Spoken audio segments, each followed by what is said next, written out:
Hello everybody and welcome to the Thursday edition of Video Clips, and today we're going to talk about exercise, my favorite topic, and if Del was here he would tell you it's his favorite topic too. He would put air quotes around favorite. But this is an important discussion, first of all because people don't do enough of it, and second of all, exercise is underutilized in the prevention and treatment of disease. So today we're going to talk about exercise and how it can prevent and even treat depression. A new analysis shows that exercise can prevent depression.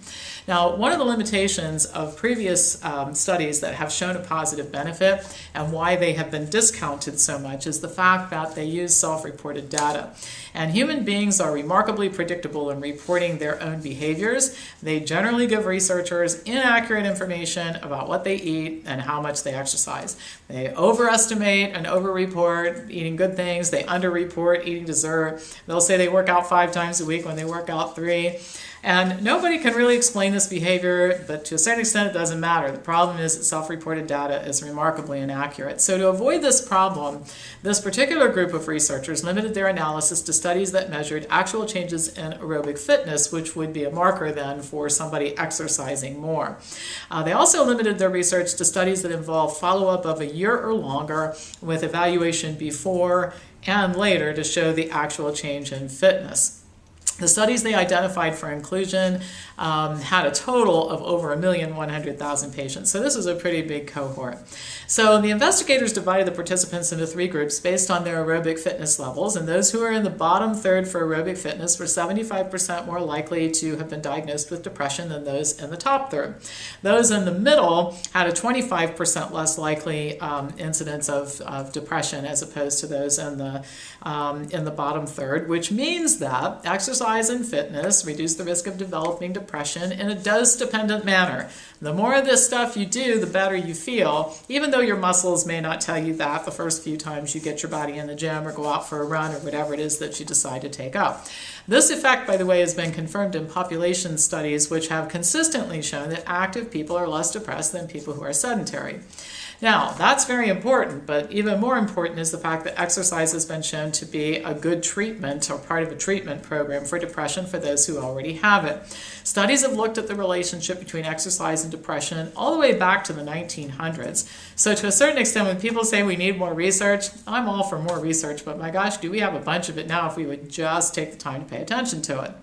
Aggressive exercise is not required, and the effects can be quite immediate. For example, in one study, just 10 consecutive days of treadmill walking, which is not particularly stressful, reduced symptoms significantly in depressed people. Still, another study showed that just 20 to 40 minutes of walking 3 times a week for 6 weeks eliminated all symptoms of depression in this particular group, and it was actually more effective than social support. I don't think you have to choose one or the other. You could have social support and exercise, and that would probably even be better for everybody. Another study showed that aerobic training with 30-minute cycling sessions 4 times a week for 6 weeks not only reduced the risk of depression, or symptoms of depression, I should say, but the effects were maintained at 3 months of follow-up after the intervention was completed, and whether the subjects were exercising or not, there was no more formal program for them to do it. Yet another study showed that patients who participated in 12 weeks of fitness training maintained their improved depression scores 12 months after the follow-up. So there's a lasting effect. Now I want to be crystal clear. I'm not saying this because I think you should exercise for a few weeks or a few months and quit and see how long the effect lasts. But when you're looking at addressing problems, the breadth of the effect and how long the effect lasts definitely has some impact.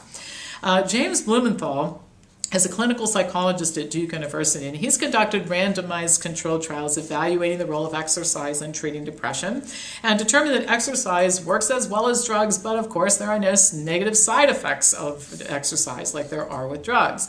Blumenthal also reported that 1 year later, patients who engaged in regular exercise had lower depression scores than less active patients, leading him to say that, quote, exercise seems not only important for treating depression, but also in preventing relapse. And this is very different from drugs, where most of the time they don't work. Even when they do work, they work for a while. As soon as you stop taking the drug, the relapse happens. And so exercise is considerably more effective. A more recent analysis of 25 studies showed that the benefits of exercise for treating depression are quite clear, and they are also predictable.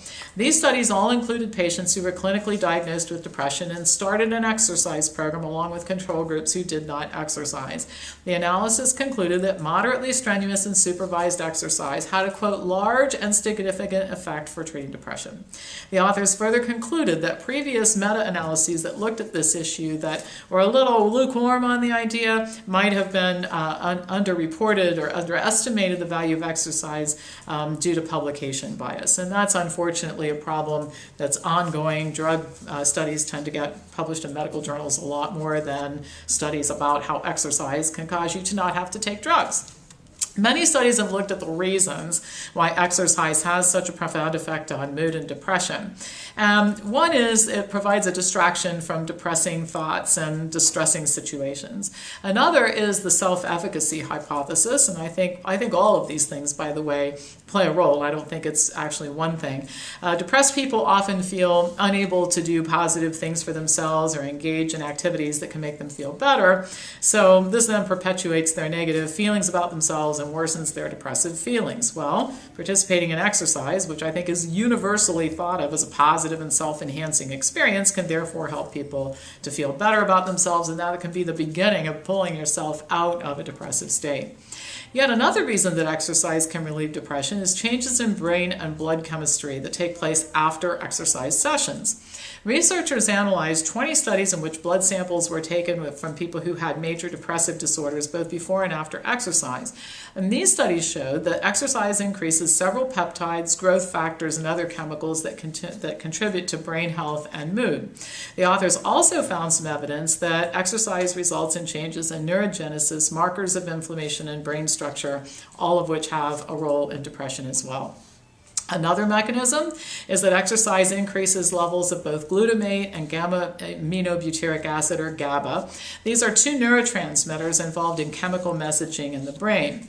Richard Maddox, psychiatry professor at the University of California, Davis, says that, quote, major depressive disorder is often characterized by depleted glutamate and GABA, which return to normal when mental health is restored. He's conducted research showing that exercise replenishes these neurotransmitters, which helps to explain why people start to feel better after they exercise. Maddox says that the brain consumes more glucose during exercise and uses that glucose in part to increase neurotransmitter production. Maddox and his research team enrolled healthy volunteers in a study that looked at glutamine and GABA levels before and after vigorous exercise and compared them to controls who didn't exercise at all. Both neurotransmitters increased in those who exercised, no increase in the controls. Changes were also noted in areas of the brain that regulate both cognitive function and emotion. Now, I think there are a lot of mechanisms through which exercise improves mental health, and I think we've only scratched the surface, and all of this is very interesting and warrants more research. But I don't think we need more research to be able to go on ahead and say that the research overwhelmingly so far shows that exercise is good for everybody, and it is particularly good for people who are depressed and don't want to be anymore. And I'll say last but not least, it's safer and so much more effective than drugs, which are virtually useless. All right, that's all for today. As usual, pass this on to anybody else who you think would enjoy watching it, and I will be back to you next week on Tuesday with more news.